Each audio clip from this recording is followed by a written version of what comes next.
Good morning friends, स्वागत आपका मेरे ब्लॉग में ओरिजिनल्स विद चंचल। एक नया दिन एक नई जानकारी के साथ आपके सामने पेश हूँ आज। तो दोस्तों, जैसे कि मैंने पिछले 2 एपिसोड्स में आपको बताया था कि मर्चेंट नेवी में एंट्री के लिए आपको कौन कौन से कोर्सेज करने होते हैं, जिसमें पहला था GP rating course. GP rating course जो कि 6 महीने का बेसिक सा कोर्स होता है, उसमें आपको 12th स्टैंडर्ड पास करना होता है इन 60% मार्क्स इन इंग्लिश। उसके लिए आपको मेडिकल क्राइटेरिया आपको बताया था कि आपकी आई साइट 6/6 होनी चाहिए, आपको कलर बाइंड नहीं होना है। सेकंड, आपको मैंने बताया था कोर्स के बारे में DNS, diploma in nautical science, जो कि 1 साल का होता है, जिसमें आपको स्पॉन्सरशिप कंपनीज करती है, आपको कंपनीज गारंटी देती है जॉब की, स्पॉन्सर करके आपको इंस्टीट्यूट में कोर्स करना होता है 1 साल का। और आज मैं आपको बताने जा रहा हूँ जो कि सबसे बड़ा कोर्स है, जिसकी वैल्यू बहुत ज़्यादा है नॉटिकल्स उसमें डिपार्टमेंट में, जैसे जिसका नाम है बीएससी नॉटिकल साइंस, जो कि 3 साल का एक डिग्री कोर्स है। उसके लिए आपको इंस्टीट्यूट में बता देता हूँ, जो टॉप के इंस्टीट्यूट इंडिया में, जैसे टोलानी मेरीटाइम हो गया, IME कोच्चि हो गया, TS रहमान हो गया, TS चाणक्य हो गया, एमेट इंस्टीट्यूट हो गया। ये होता है 3 साल का। अब इसका मैं आपको एज क्राइटेरिया बता देता हूँ। इसका एज क्राइटेरिया है आपका 17 ईयर्स टू 25 ईयर्स। अगर आप 17 ईयर्स से 25 साल के 17 से 25 साल के बीच में, तो आप एलिजिबल हैं ये कोर्स करने के लिए। उसके बाद इसका मेडिकल क्राइटेरिया सेम है, आपको आई साइट 6/6 चाहिए फॉर डेक डिपार्टमेंट, एंड आपको कलर बाइंड बिल्कुल नहीं होना है। अगर आप कलर बाइंड हैं तो आपके लिए फील्ड नहीं है। अगर आप ये सारी चीज़ें मैच करते हैं तो you are eligible for doing BSc nautical science of 3 years.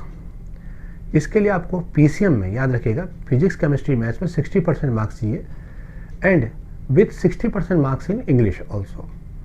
अगर आपका ये सब कुछ है, उसके बाद आप IMUCET की साइट में जाकर फॉर्म भरिए, एग्ज़ाम दीजिए। अगर आपके मार्क्स बहुत अच्छे आते हैं, आप सेलेक्ट होते हैं, आप अच्छे कॉलेज, आपका जितना अच्छा आप कोर्स वो आप का एग्ज़ाम होगा, आपके लिस्ट मेरिट लिस्ट में नाम आएगा, तो आपको उस हिसाब से अच्छे कॉलेजेस मिल जाएंगे।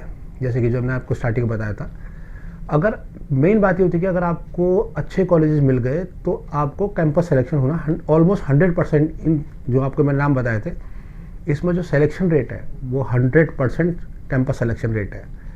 तो आपको फिर जॉब की उतनी टेंशन नहीं रहती, लेकिन आपको मेहनत बहुत करनी पड़ती है स्टार्टिंग में। अगर आपने एग्ज़ाम अच्छे नंबर से पास करोगे, शुरुआत अच्छी होगी, तो उसमें आपको आगे का रास्ता बहुत आसान हो जाएगा। उसके बाद होता क्या है कि जब आप ये 3 साल का कोर्स कर लेते हैं, आप जहाज़ पे एज ए कैडेट जाते हैं, आपको बहुत सारी चीज़ें सीखने को मिलती है, नेविगेशन से रिलेटेड, सेफ्टी से रिलेटेड। तो आपको जहाज़ के बारे में जानने को मिलता है एज ए कैडेट। आपको बहुत मेहनत वहाँ करनी पड़ती है। जब आप करते हैं, सीखते हैं, तो आपको स्टार्टिंग जो सैलरी मिलती है वो $300 to $500 मिलती है। उसके बाद 1 साल कंप्लीट होने के बाद, 1 साल मतलब आपको 1 साल की सेलिंग ऑन बोर्ड, आपको 1 साल का टाइम पूरा होना चाहिए।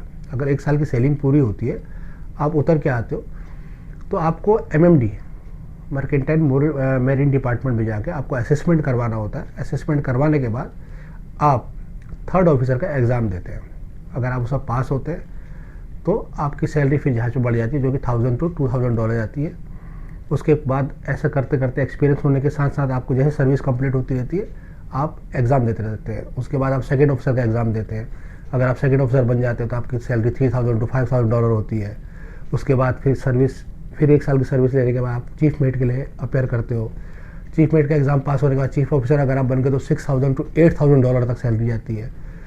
अगर आप चीफ मेट करने के बाद फिर आप सर्विस कंप्लीट करते हैं तो फिर आप मास्टर का एग्ज़ाम देते हो, जो कि कैप्टन का एग्ज़ाम बोलते हैं जिसको, तो आपकी सैलरी $10,000 to $14,000, ये डिपेंड करता है कंपनीज़ के ऊपर, कौन सी कंपनीज़ हैं। ठीक है, तो ये आपकी 10,000 to 14,000 भी होती है, कहीं 18,000 तक भी सुना है कि मिलती है, उससे ज़्यादा भी आती है। तो लेकिन इतना आसान नहीं होता, वहाँ जाके आपको बहुत मेहनत करनी पड़ती है, वहाँ कंटिन्यू पढ़ाई करनी पड़ती है, लेकिन आपकी लाइफ सिक्योर है और बहुत अच्छा फील्ड है।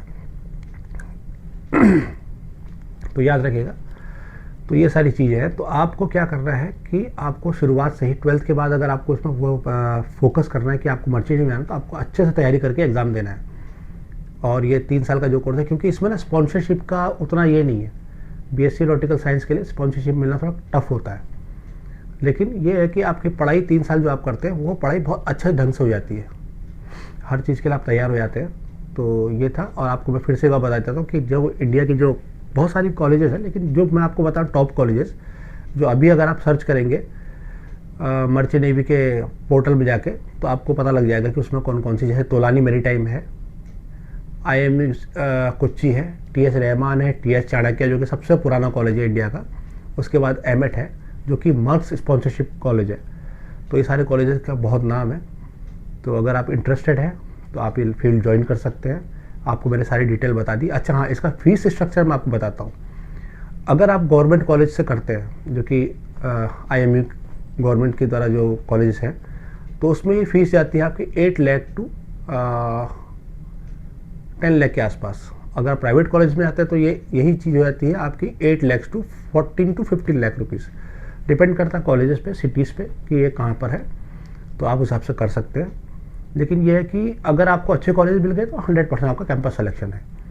तो अगर आपको मेरी ये आज की आपकी इन्फॉर्मेशन अच्छी लगी हो तो चैनल को लाइक करें, सब्सक्राइब करें, फॉलो करें और इंतज़ार करें मेरे नेक्स्ट एपिसोड का। तब तक के लिए goodbye, have a nice day, thank you.